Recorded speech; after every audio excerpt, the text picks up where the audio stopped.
Assalamualaikum warahmatullahi wabarakatuh. Yang terhormat Bapak Dimas selaku dosen mata kuliah landasan pendidikan. Pada kesempatan kali ini izinkan saya Sandi Ikmanuddin Taher ingin mengerjakan tugas proyek UAS yang berupa mengajar mata kuliah atau pelajaran yang telah saya pahami. Oke, kita langsung mulai saja. Di sini saya akan mengajar mata kuliah kesekretarisan yaitu dengan materi mengelola pertemuan rapat.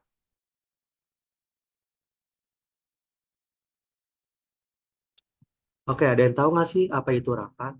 Nah, rapat ini sebuah kumpulan beberapa orang atau organisasi yang akan membicarakan suatu masalahnya atau kepentingan bersama untuk memberikan penjelasan, memecahkan suatu persoalan, dan sekaligus mengadakan perundingan demi memperoleh suatu hasil yang disepakati atau yang telah disetujui bersama. Nah, di sini ada tujuan rapat apa saja. Nah, yang pertama itu ada untuk memecahkan atau mencari jalan keluar suatu masalah. Yang kedua ada untuk menyampaikan informasi, perintah, pernyataan. Yang ketiga, sebagai alat koordinasi antar intern atau antar ekstern. Yang keempat ini, agar peserta rapat dapat ikut berpartisipasi kepada masalah-masalah yang sedang terjadi. Dan yang kelima ada mempersiapkan suatu acara atau kegiatan. Dan yang keenam atau yang terakhir ini ada menampung semua permasalahan dari arus bawah atau para peserta rapat. Kayak di next. Nah, di sini ada jenis-jenis rapat. Yang pertama itu ada berdasarkan tujuan. Yang pertama itu ada rapat penjelasan. Nah, rapat penjelasan ini sebuah rapat yang diselenggarakan untuk tujuan penyampaian penjelasannya itu kepada para peserta rapat dari pimpinannya. Yang kedua ini ada rapat pemecahan masalah. Rapat pemecahan masalah ini diselenggarakan untuk menemukan pemecahan tentang suatu masalah yang sedang terjadi atau yang sedang dihadapi. Yang ketiga ini ada rapat perundingan. Nah, rapat perundingan ini sebuah rapat yang diselenggarakan dengan tujuannya untuk menghindari timbulnya suatu perselisihan dan mencari jalan tengah agar tidak merugikan kedua belah pihak. Yang kedua ini ada berdasarkan sifat. Nah, berdasarkan sifat ini yang pertama ada rapat formal atau formal meeting. Nah, rapat formal atau formal meeting ini sebuah rapat yang dilaksanakan dengan suatu perencanaan yang terlebih dahulu sesuai dengan aturan yang berlaku dan semua peserta rapat itu dapat memperoleh undangannya. Yang kedua ini ada rapat informal atau informal meeting. Informal meeting ini atau bisa dibilang rapat informal ini sebuah rapat yang dilaksanakan secara tidak resmi dan tidak berdasarkan suatu rencana yang bersifat resmi. Misalnya kayak tanpa undangan, terjadi secara kebetulan di mana saja dan kapan saja. Yang ketiganya ada rapat terbuka. Rapat terbuka ini sebuah rapat yang dapat dihadiri oleh seluruh anggota organisasi. Materi yang rapat dibahas ini juga merupakan masalah yang tidak bersifat rahasia, kayak biasa saja. Yang keempat ini ada rapat yang tertutup. Rapat yang tertutup ini sebuah rapat yang diselenggarakan untuk kalangan yang tertentu dalam suatu organisasi. Biasanya yang dibahas itu sebuah hal-hal yang menyangkut masalah yang sifatnya itu rahasia atau tidak atau belum boleh diketahui oleh umum. Oke, next. Untuk yang ketiga ini ada berdasarkan jangka waktu. Untuk berdasarkan jangka waktu ini dibedakan menjadi empat, yaitu ada rapat mingguan, rapat bulanan, rapat semester, dan rapat tahunan. Yang kedua ini ada berdasarkan frekuensi. Berdasarkan frekuensi ini yang pertama ada rapat rutin. Rapat rutin itu sebuah rapat yang waktunya itu sudah ditentukan atau yang biasa seperti kayak rapat mingguan, bulanan, dan tahunan. Kalau yang kedua ini ada rapat insidental. Rapat insidental ini sebuah rapat yang terjadi tanpa direncanakan terlebih dahulu karena ada masalah yang memerlukan penanganan dengan segera. Yang keempat ini ada berdasarkan nama, yaitu ada rapat kerja. Rapat kerja ini sebuah rapat atau pertemuan para karyawan dan pimpinan. Gunanya itu apa? Gunanya itu untuk membahas hal-hal yang berhubungan dengan pelaksanaan tugas suatu instansi. Yang kedua ini ada rapat dinas. Nah, rapat dinas itu sebuah rapat yang membicarakan masalah kedinasan atau pekerjaan yang biasanya itu dilakukan oleh orang-orang yang bertugas di instansi pemerintahan. Yang ketiga ini ada musyawarah kerja. Nah, musyawarah kerja ini merupakan kata lain dari rapat kerja. Selanjutnya itu di sini ada syarat-syarat rapat. Nah, syarat-syarat rapat ini apa aja sih? Yang pertama itu bisa membicarakan suatu masalah yang berkaitan dengan tujuan organisasi, perusahaan, instansi pemerintahan, dan lain-lainnya yang harus dirundingkan atau didiskusikan secara bermusyawarah. Yang kedua ini, pada saat rapat seluruh peserta harus berperan aktif. Jadi untuk semua para peserta diharapkan untuk lebih berperan aktif dalam rapat tersebut. Yang ketiga ini, setiap pembicaraan ketika rapat berlangsung harus bersifat terbuka, tidak ada yang disembunyikan secara prasangka. Jadi apa yang kalian ingin ungkapkan itu di harus terbuka, harus lebih diungkapkan, tidak boleh disembunyikan. Yang keempat itu adanya unsur-unsur rapat seperti pimpinan, notulen, moderator, peserta rapat, masalah yang dibahas. Nah, untuk selanjutnya itu ada unsur-unsur rapat. Rapat yang termasuk salah satu jenis diskusi terdiri atas beberapa unsur. Di sini ada 6 unsur. Yang pertama itu ada tujuan rapat. Nah, tujuan rapat itu apa? Tujuan rapat itu supaya kalian tahu tujuan rapat itu akan diselenggarakan seperti apa dan akan berjalan itu seperti apa tujuannya. Yang kedua itu ada masalah yang dirapatkan pemimpin rapat. Seperti membahas masalah-masalah apa saat rapat nanti di dan dihadiri oleh pimpinan rapat tersebut. Yang ketiga ini ada peserta rapat. Tentunya kalau ada rapat itu kita harus mengundang para peserta untuk membahas atau mendiskusikan rapat tersebut. Yang keempat ini harus ada media rapat seperti kayak peralatan-peralatannya untuk menyediakan rapat tersebut atau bagaimananya. Yang kelima ini ada notulis atau sekretaris. Nah, notulis atau sekretaris ini bertugas untuk mencatat atau meringkas poin-poin penting pada saat rapat sedang berlangsung. Yang keenam ini ada pemimpin rapat. Tentunya dalam rapat itu harus ada pemimpin rapat. Nah, selanjutnya itu ada agenda rapat. Apa itu agenda rapat? Nah, agenda rapat ini sebuah susunan daftar mengenai pokok-pokok pembicaraan yang akan dibahas dalam suatu rapat. Selanjutnya ini ada pembukaan.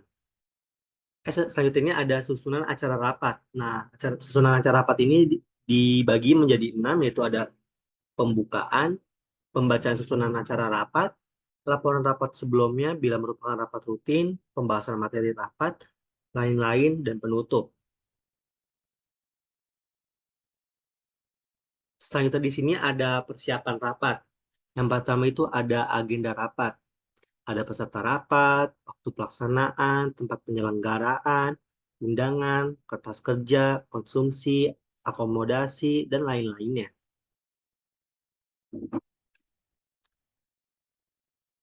Selanjutnya itu ada notulen.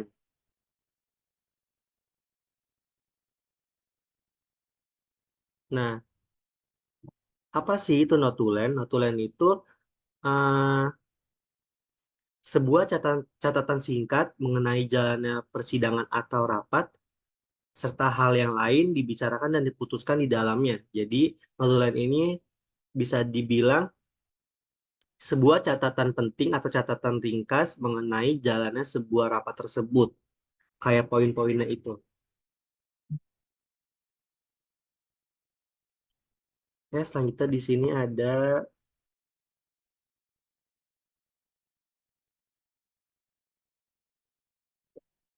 hal-hal yang harus diperhatikan saat membuat notulen rapat.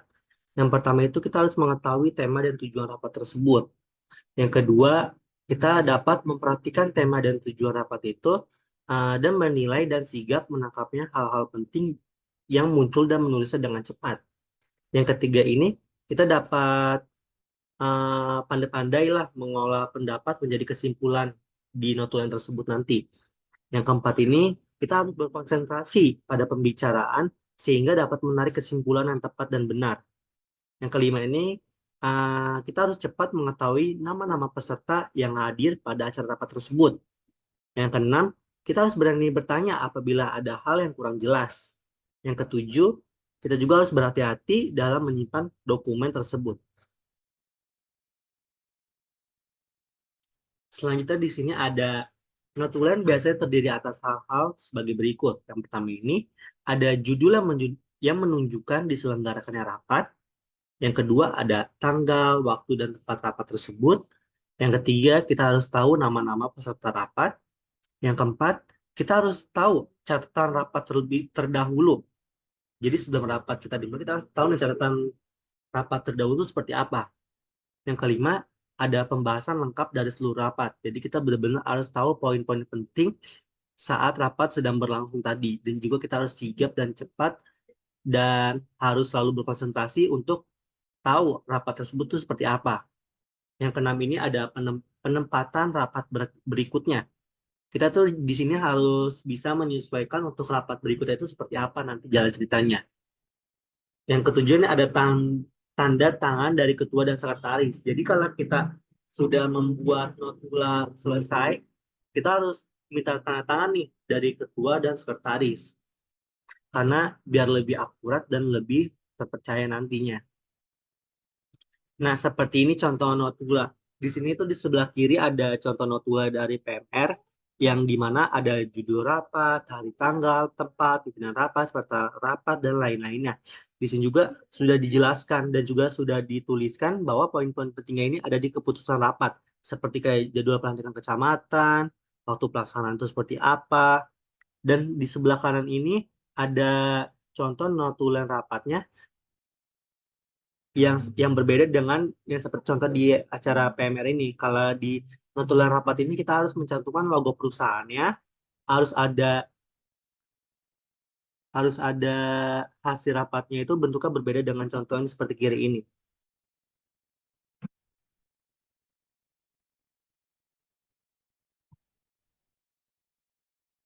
Untuk selanjutnya ini ada beberapa jenis susunan meja pada saat rapat berlangsung.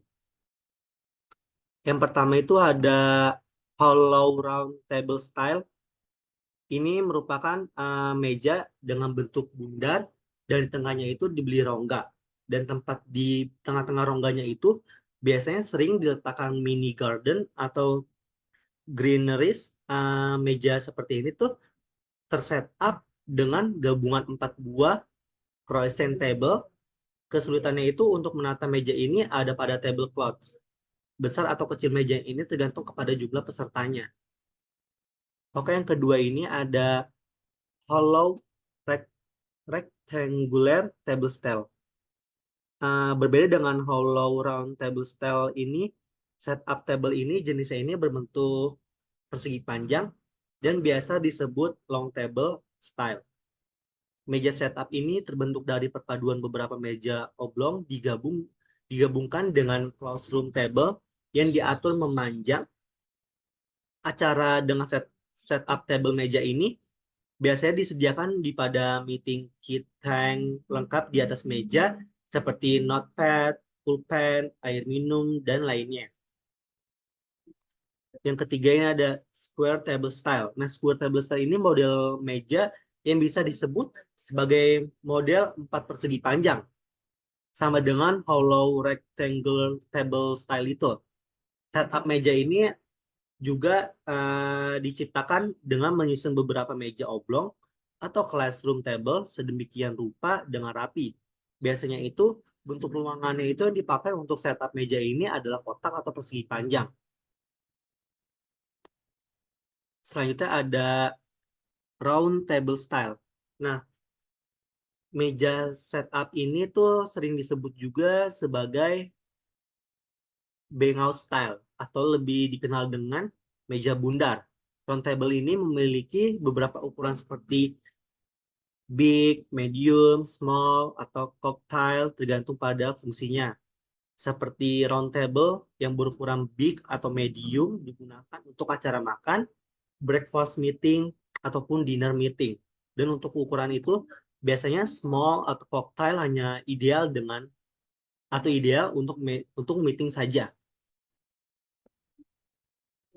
Selanjutnya ada V-shape table style.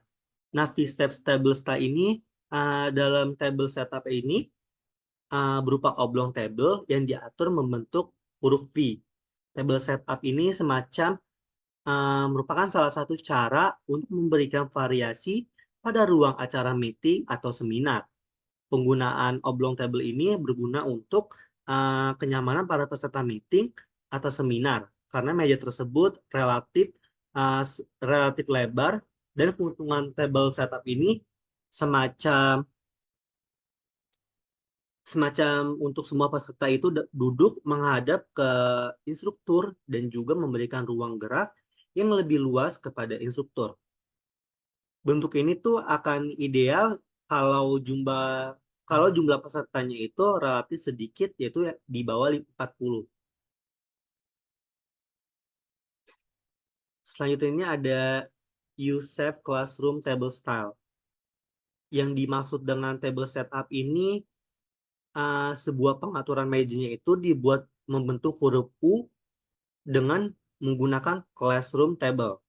Karena classroom table ini sebuah meja yang tidak begitu besar, maka untuk kenyamanan pesertanya pada saat acara berlangsung, idealnya itu di atas meja tidak diletakkan benda-benda di luar perlengkapan meeting. Bagi instruktur yang harus memimpin acara bentuk table setup ini, semacam sangat menguntungkan karena memberikan ruang gerak yang leluasa bagi dan bagi bagi para peserta yang pada hadir pada hari itu dan memungkinkan juga mendapat perhatian penuh dari pesertanya. Selanjutnya ada theater style chair. Dalam bentuk dasar Bengout State Up and tadi sudah dijelaskan untuk acara-acara seperti seminar, meeting, dan sebagainya hanya menggunakan kursi saja dan tidak menggunakan meja. Meja ini hanya untuk diperuntukkan bagi pembicara pada event dengan jumlah tamu yang banyak dan akan juga digunakan Bengout chair tanpa sandaran tangan. Ada kemungkinan baris yang paling di depan saja yang menggunakan armchair atau bahkan sofa sofa dengan lengkap dengan mejanya juga.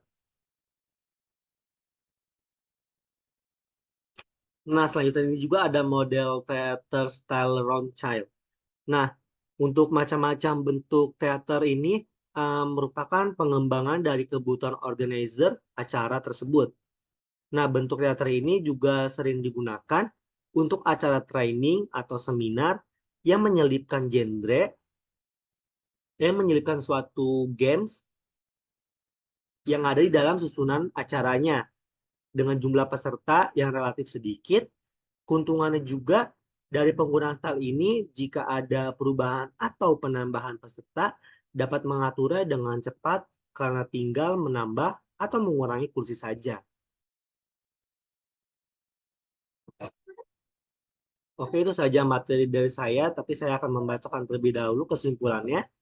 Kesimpulannya itu, rapat ini adalah sebuah pertemuan sejumlah orang yang di suatu tempat dalam jangka waktu tertentu untuk membahas suatu hal secara bersama-sama dan mendiskusikan atas masalah-masalah yang sedang terjadi. Yang kedua ini, rapat juga berguna sebagai forum untuk membahas dan memecahkan suatu masalah dan mengambil keputusan.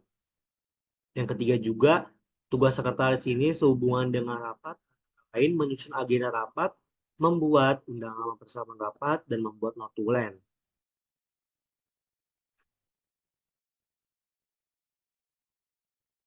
Oke, di sini saya akan melanjutkan membahas akan teknik menyusun notula.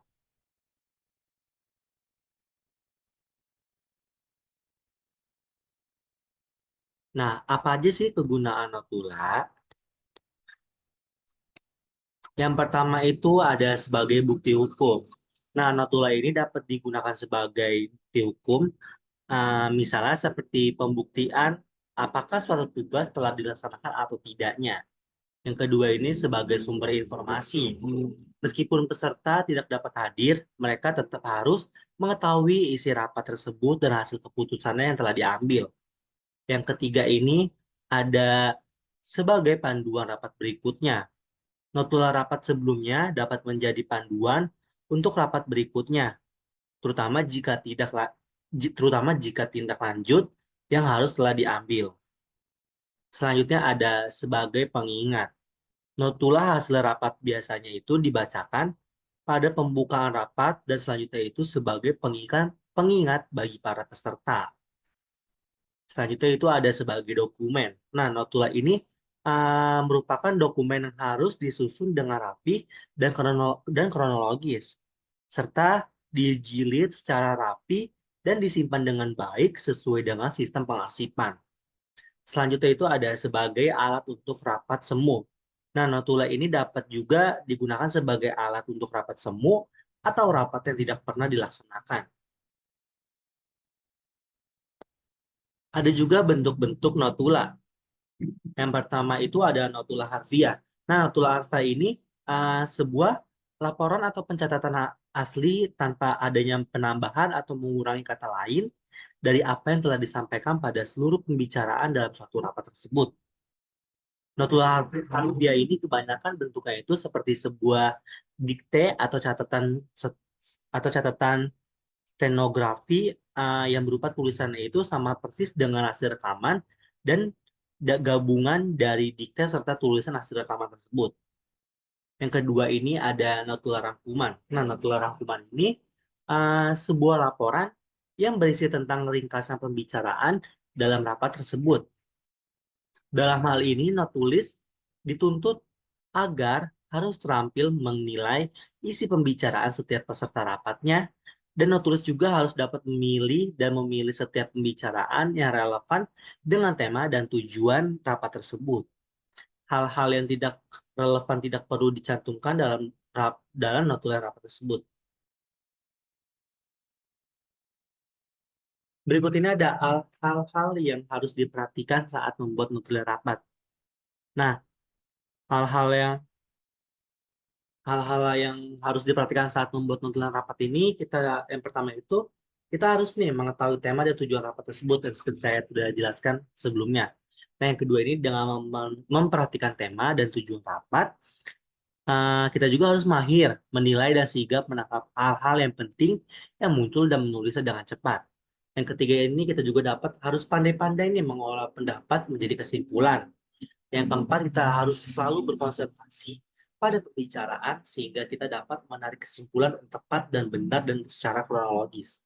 Yang kelima ini kita juga harus cepat mengetahui nama-nama peserta yang hadir.